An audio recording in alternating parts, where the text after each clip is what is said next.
ও আচ্ছা, ঠিক আছে। হ্যাঁ হ্যাঁ, আমি ফোন করে দেবো। হ্যাঁ, রাখছি। বাবা, ও সব বন্ধু বান্ধবদের তো ফোন করলাম, কেউ ফুলঝুরির কোনো খবর দিতে পারছে না। ও কারো বাড়ি যায়নি, কাউকে কোনো খবরও দেয়নি। তো সে কথা আমাকে বলছো কেন? তোমার কি ধারণা সেই প্রশ্নের উত্তর আমি দিতে পারবো? আশ্চর্য কথা। কথা অল্প বয়সের মাইয়া কই গেল, কই গিয়া আসিল, কি খাইলো, কিছুই তো জানতে পারতেছি না। এইভাবে তো দিন আর কাটতে চায় না কথা। দেখো গিয়ে সেই ছেলের বাড়িতে উঠেছে, অন্যান্য জায়গায় খোঁজ না করে সেই বাড়িতে গিয়েই দেখো, সেখানেই পেয়ে যাবে। কি যে কথা বলো না বাবা, ওই ছেলেটা কোথায় থাকে আমরা জানি নাকি? তাছাড়া যে ফুলঝুরির এত বড় সর্বনাশ করেছে, সে কি কখনো নিজের বাড়িতে ওকে থাকতে দেবে? কখনো না। তো মনিরুল কোথায়? মনিরুলকে ডাকো, সে তো সবকিছু জানে।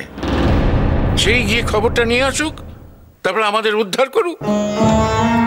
এখন কথা কই কথা, ওই মানুষের উপর আমার কোনো ভরসা নেই। ওই মানুষের লগে আমরা যদি কেউ এখন যাই, নিজের চক্ষুতে তাইলে দেখা আসতাম আসল ঘটনা খান কি, বুঝতে পারতাম। তাইলে ওই মিয়া যদি আইসা মিশা কথা কয় কথা, তাইলে তো সত্য ঘটনা কি তা তো জানতেই পারো না। তোমার যা ইচ্ছে করো, আমাকে আর এসবের মধ্যে জড়িও না। জড়িয়ে তো তুমি আছোই বাবা, তুমি জড়িয়ে নেই। রাতে তোমার ভালো করে ঘুম হচ্ছে না, তুমি দিনের বেলা প্রেশারের ওষুধ খেতে ভুলে গেছো, যে ভুল তোমার কখনো হয় না। শুধু তুমি প্রকাশ করছো না, আর আমরা প্রকাশ করছি, এই পার্থক্য। আমার কর্তাও তার নাতিনের লাখান, দুইজনের কেউই পিছু হটবো না, দুইজনেরই প্রবল জোর। ওর সাথে আমার তুলনা করছিস নুরি? হ্যাঁ, ও তো একটা বিশ্বাসঘাতক, তো মানুষ খুন করতে পারে। কার সাথে তুই কার তুলনা করছিস? তোর মাথা খারাপ হয়ে গেছে। কথা আমও কিন্তু কইছিল সে কিছুই করে নাই, আমরা কিন্তু তারে বিশ্বাস যায় নাই। ও কিছু করেনি বলছো?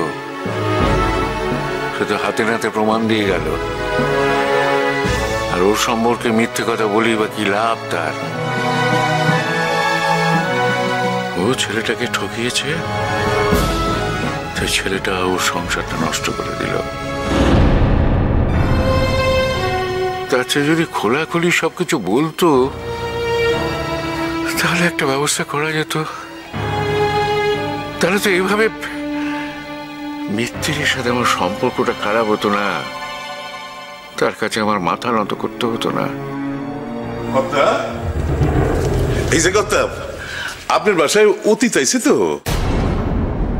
কে এসেছে? আর কই না, কুটুম আইছে, কুটুম। আরে কে এসেছে? সোজা কথার সোজা ভাবে উত্তর দিতে পারছো না, খালি হ্যাঁ রে। আরে আই তো পড়ছে, আমি আর কি কম, নিজেই দেখেন। মায়া লেগে চিন্তা করতেছিলেন না? আর চিন্তা করানোর কিছু নাই, মায়া তো আই পড়ছে।